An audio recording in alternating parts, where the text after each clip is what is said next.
mukwano gwange mpuliriza gwe wenna ng'oli muna Uganda ng'oli mu ggwanga lya South Africa ng'oyagala genda South Africa ng'olinayo omuntu wo ng'oli mu struggle video eno nkusaba togibuukamu yadde second n'emu nkusaba ogiwulirize kubanga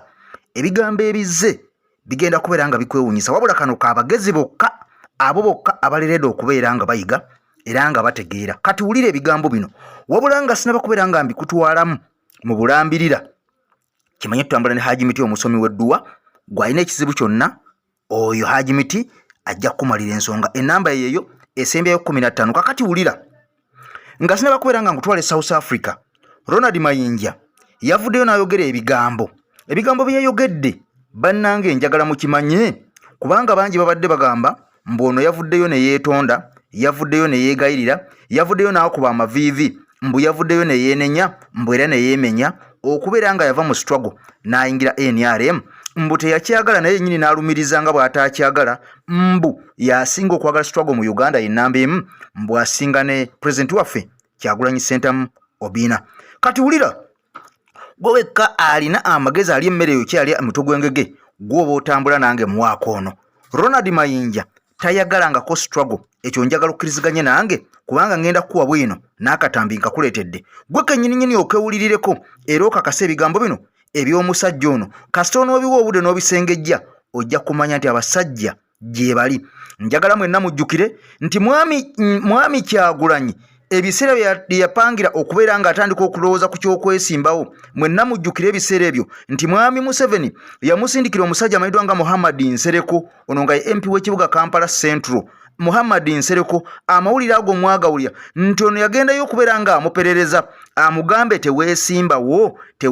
ku mwami Museveni kigambibwa nti Nsereko ye yagenda ng'akikidde mwami Museveni wadde nga bino ebigambo byonna Nsereko yabyegaana n'agamba nti ye ntayi talinnyanga nayo era talina kigambo kye yali amugambye era tatumwangako mwami Museveni kugenda kuyimiriza mwami Kyagulanyi Ssentamu kubeera nga yeesimbawo kakati nno mukwano gwange mpuliriza ebigambo bino biyinza okuba nga byali si bituufu oba nga byali bituufu kubanga sisobola biwakanya ate tusobola kubeera nga tubigarantiikako nnyo naye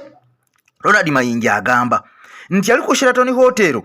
ng'ayine mwami Kyagulanyi pulezidenti waffe nga batudde mbu n'amugamba teweesimbawo 221 wulira nnyo wano njagala ulira akantu kano n'amugamba 221 teweesimbawo mbu kubanga ono yamugamba oyagala tujjeko mwami Museveni nti ye n'amugamba ampe ensonga nti Bobi Wine n'amuwa ensonga 10 ez'obusimbalala mbu naye Mayinja n'amuwa ensonga 3 n'amugamba ekisookera ddala olina kwesimbawo 226 wulira era ono agambye ekyabaawula ensonga yiino nti yamugamba olina kwesimbawo 226 sooka weebuuze lwaki yali amulemesa okwesimbawo 221 kyekisookera ddala ekyokubiri n'amugamba nti strategy z'oleese oba ensonga z'ompadde oba point z'ompadde zigenda kuttisa abaana bangi sooka weesimbewo nga mmeeya wabula njagala ojjukire nkugambye nti waaliwo oluvuvumo ti mwami Museveni yasindika Nsereko Muhammad alemese mwami Kyagulanyi amperereze obuteesimbawo kaakati mu ngeri y'emu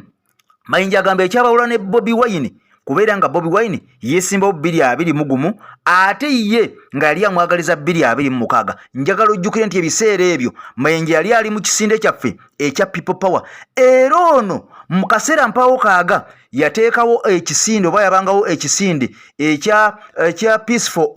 all for peace yakibangawo olwo njagala nnyo kimanye nti mwami Mayinja ono abadde akolera mwami Museveni ekyo kkiriziganye nange oba wakana mwenna mukimanyi abadde akolera mwami Museveni kitegeeza ono ayinza okuba yatumibwa mwami Museveni agenda asendesende pulezidenti waffe amugaana okwesimbawo era ng'ono yamugamba weesimbe ku bwa mmeeya bw'oba otembeete bweru wa Uganda yonna mu Uganda yonna naye ekyokwesimbawo oleme kubeera ng'okisiinyaako mpaka 226 bannange wulire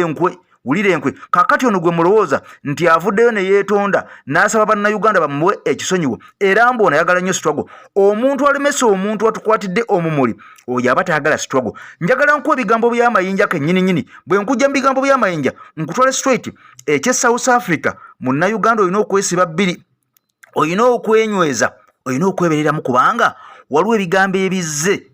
nga birungi naye ng'ate oba bikubyemu ttooki n'obiringiza ewala biyinza obutaba birungi. Kansoke nkutwale wa Ronald Mayinja owulire ebigambo bino omusajja no bye yayogera obisengejje gwe kennyini ontere mu komenti Mayinja ddala yali mutuufu oba yali mukyamu. Lwaki yali agana Mwami Kyagulanyi okwesimbawo 221 ng'amwagaliza 226? Awo waliwo sayansi ki wakati awo? Katukomewo tuveeyo ntera mu komenti ensonga eyo mukwano gwange ampuliza, era video waffe teweerabira giwe ekigalo ompyo subscribinge ku mukulu gwaffe ogw'omuntu wa wansi tutambulenga ffenna mu waaka waffe ono.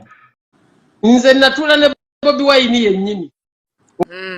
nga tetulina kye twakoze, jjukira nga tukyali mbiri bya people power, twatulanga ku Sheraton ne tutuula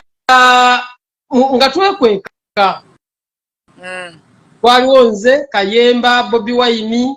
naye nga Mugisha muntu yasikasika Bobi Wine nembuza Bobi Wine oyagala tujjako Museveni oba oyagala tubatiseemu? Nze ng'ekituufu nja kujjako Museveni, kino nkikubuulira. Nze Mayinja gwe tonsinga ku opposition ne we twogerera wano, gwe tonsinga mu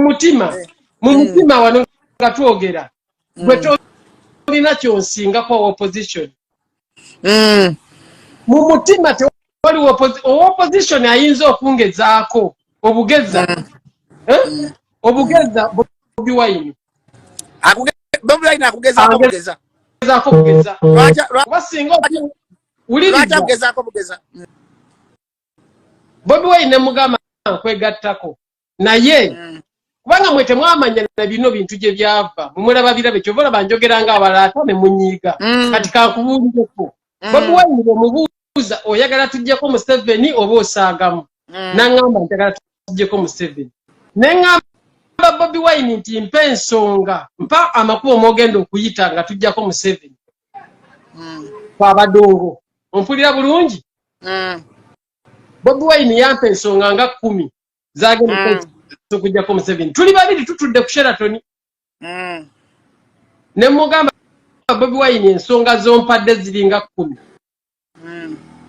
naye ekisooka zigenda kuyamba okuwa ow'ettutumu ennyo mu Uganda n'ebitundu ebyetoolodde Uganda. Ogenda kugaggawala nnyo. Ofuna bulungi?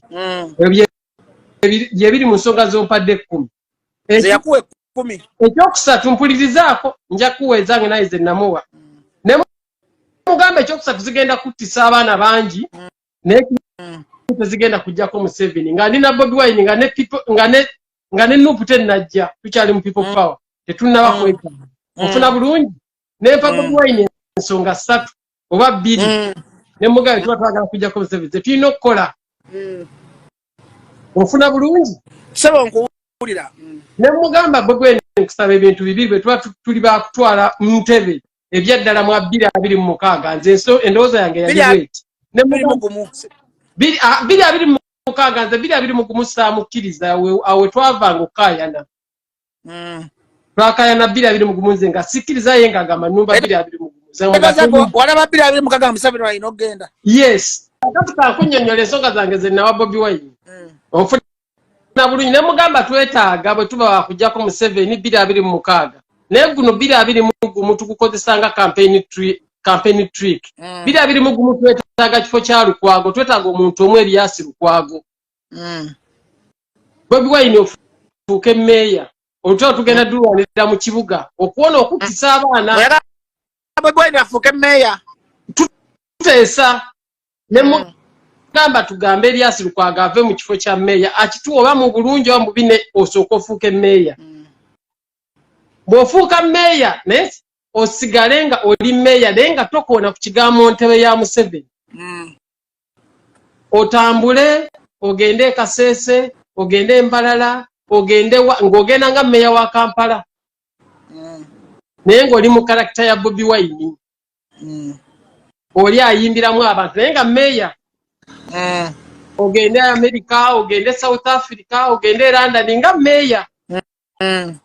Nga gw'oyagadde anaakuyambako omusinkana kiro mpola mpola naye ng'ani? Nga meeya. Era nga abantu balaga nnyo nti 2026 kuba meeya mundabiranga ddala bamanye nti oyagala bwaki bwa meeya naye otambule nnyo ng'oli meeya mu bitundu byonna byatuukamu yali asobola obituukamu nga meeya. kazibe America kazibe wa bw'okigatta ne Bobi Wine era asobola okusika eyo audience biri abiri mu mukaaga tujjeyo empapula Museveni tugwire mugwire ofuna bulungi awa atuve nkayana Museveni tukole ki tugwire mugwire tumugwira tutya ojjayo empapula nga bwalaba bwe yagwira Kyaddondo nga tewali amusuubira nti ajja kugwa MP ofuna bulungi nze nga yendowooza yange ofuna bulungi nze yali ensonga nga nkigamba Bobi Wine yennyini kino nkyogera naye yaliwo kuba gwe nagamba Bobi Wine n'aŋŋamba bwe tulinda nnyo ne mugamba wano twanguye naye omusajja tetugenda embeera yonna ketugezesa 2021 ne tutamukuba Bobi Wine akaluka 2021 yakawangula era nakano yasobola okukawangula naye ono yeetegese nze yali ndowooza kati gwokanya ndowooza yange Bobi Wine bwe twawukana ku kyogamba nti tetutwala kifo kya Lukwago kuba ekifo kya Lukwago kye twali tugenda okukozesa twali tugenda ku triiki kuzirwanira Kampala naye nkutegedde kyoyogera kakati ze ng'oleka musaka mukole mobilization across the country nga mwerimbize nimugera kuba manyi mpulirizaako si kwerindiza nti bammeeya nga tuli ddala bammeeya naye ng'eyo gy'atambula ng'alambula ebibuga by'abalina okuwaŋŋana amagezi naye nga ye kampeyini agiyisa wansi Bobi Wine yali kubya Museveni akulunja mpulirizaako 2026 okukiraba abadde agenda kuba Museveni akalu Museveni yaligenza okuddamu ng'embala bali bakuba nduulu ekaseesa enduulu America nduulu London nduulu South Africa Dubai wallahi Museveni yalikoze ebintu bibiri kuyita ntebe kudduka oba kugamba nyambaako ofune akafo kompa leero wano mpulirizaako bajjo kati njogera politics lwakuba waganye tumubeeremu leero wano wetuli Bobi Wine asobola okwangula kampeyini gwe gy'olina okukola okutandika nga bajjo nti Bobi Wine alayire ekyokuwangula tekyali nsonga n'ekyabawagizi tekyali nsonga ensonga yakulayira alayidde ate kati kyowoteeka mu mutwe Bobi Wine alayidde ate ekkolo va ku bino byogamba nti ali magere pulezidenti ate kati politics tonyiiza bunyiiza ku ebyo nze nabigambanga teekawo amakulu alayidde atya ebyaddala kubanga namba zo ziraba azirina leero ne bwe bamugana taddamu okukola kampeyini nekulonda kwawuli ne kujja n'atakuba nakalu n'agenda bugenzi ku baloti pepe era awangula ebitalina amakulu tetubiwa nnyo makulu naye ebigambo ebimu tulina okubeera nga tubiwa amakulu naddala ebigambo ebyo ebisembyeyo nambazi mwami Kyagulanyi aziina naye tukoze tutya okubeera nga mwami Kyagulanyi alayira kubanga kyekyokuwangula teeka kiragiro ono ye awangula kkiriza obagaana wabula kakati ensonga gye twolekedde yeno enkambwe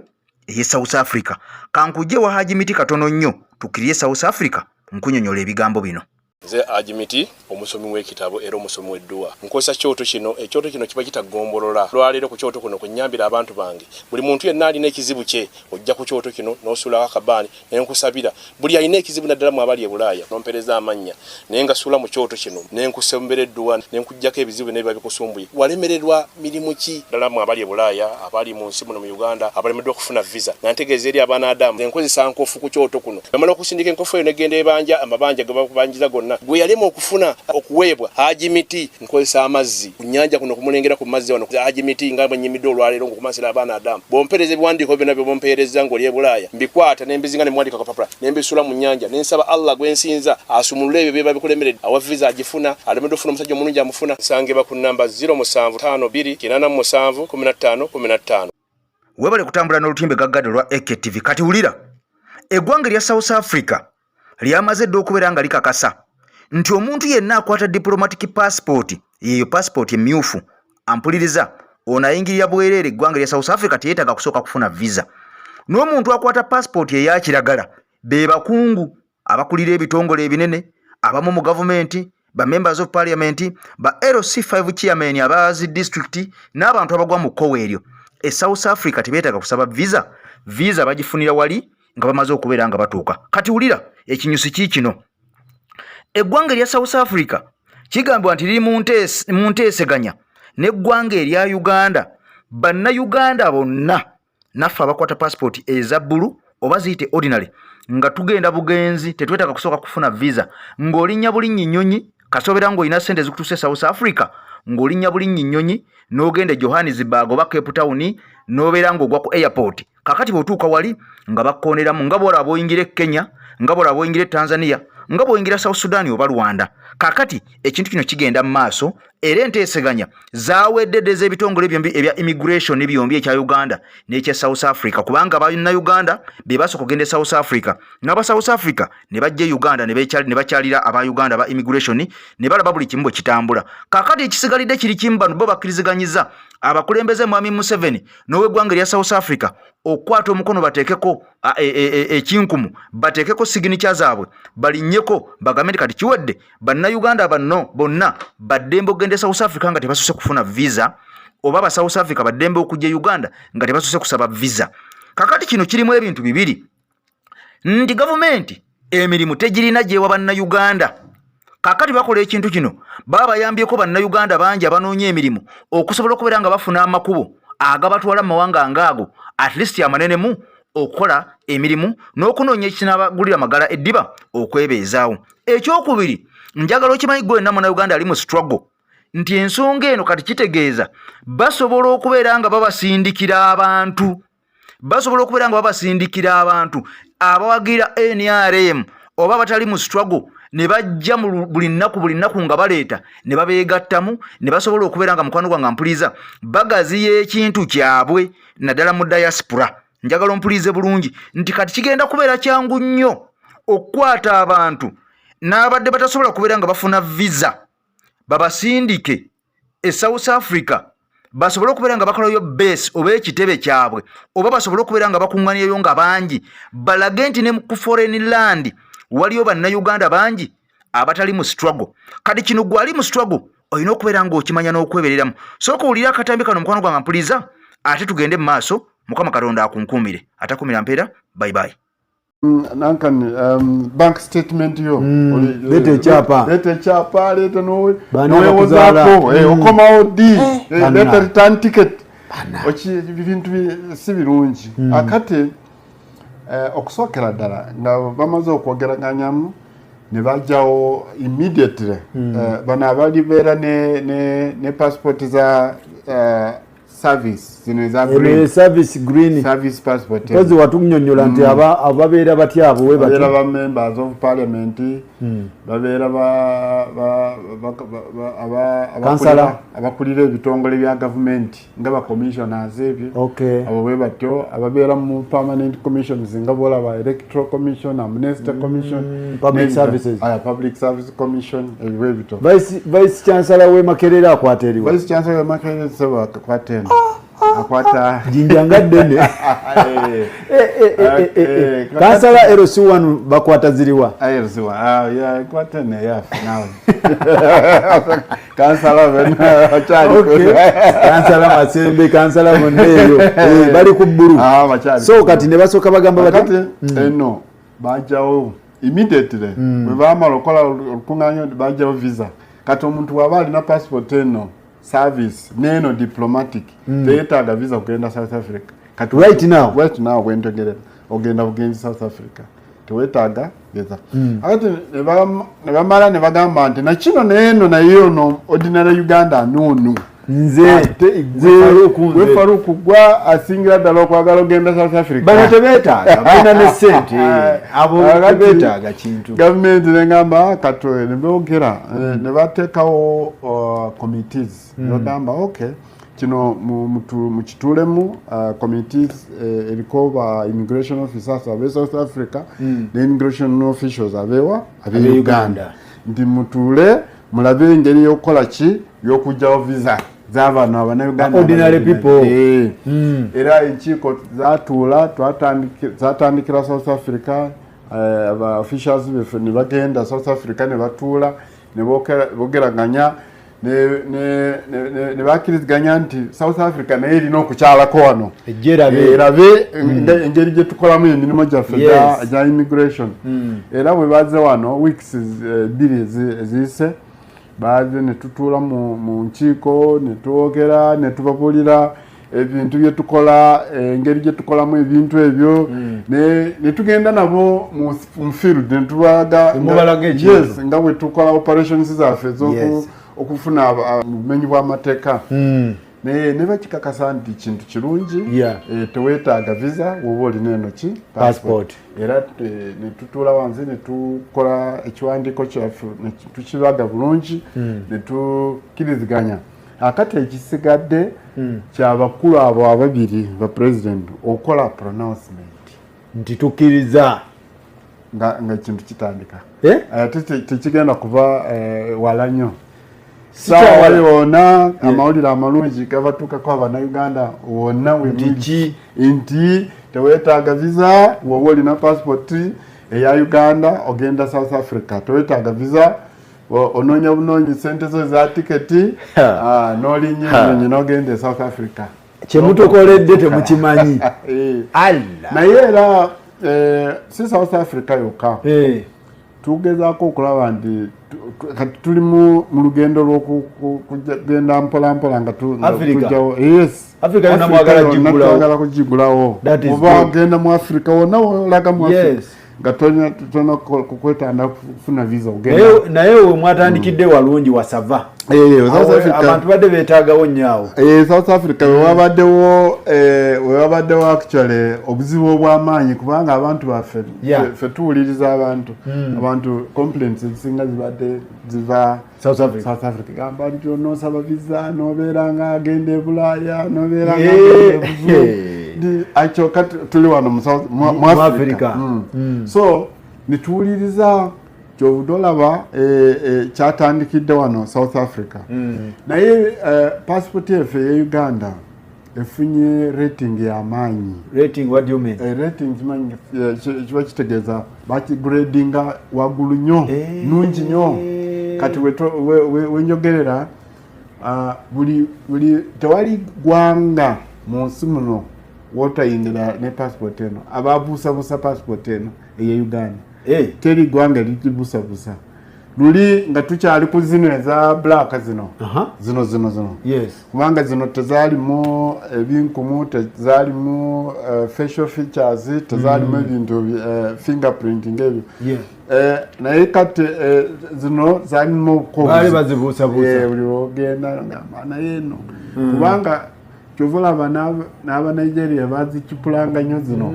kubanga tezaalimu ebintu ebiri awo ebiri serious nga kati bwe twatadde features mweno eno twamaze okujekenenya ne tuteekamu kachipu ne tuteekamu features eziri secure nti newoba okola otya newewa bakutenda ndi gwe okola ekipuli tosobola kucipula eno passport kasita balaba omuntu alinga yefaanyizaamu ng'ayitawo kati Mwami Mundeyi ekigendererwa kya Uganda okubeera ng'eggulawo ensalo ne South Africa kigendererwa kiki ekiri awo ekikusookera ddala okwongera ku business tulina ebintu bye twagala okujja South Africa okuleeta eno naye nge omuzizi gwe gubaddewo kwaki kwa visa omuntu ayagala kugenda South Africa asuubule lwaki agenda China ate nga South Africa ebintu webiri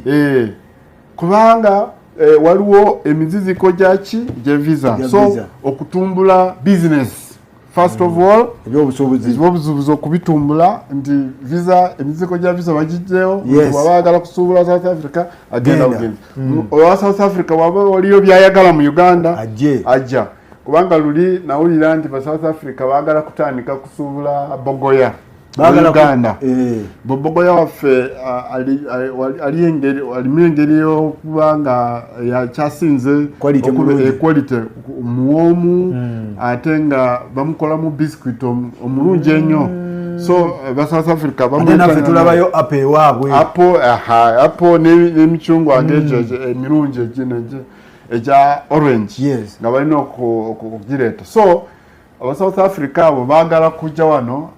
batwale bogoya ffe tumulina mu bungi ate nga mulungi muwoomu akola biscuits ennungi so lwaki tuteekayo emiziriko gya visa omuntu yagalire kujja wano anonewo enanasi ewooma okufa obufi enanasi ya wano neye South Africa byawukana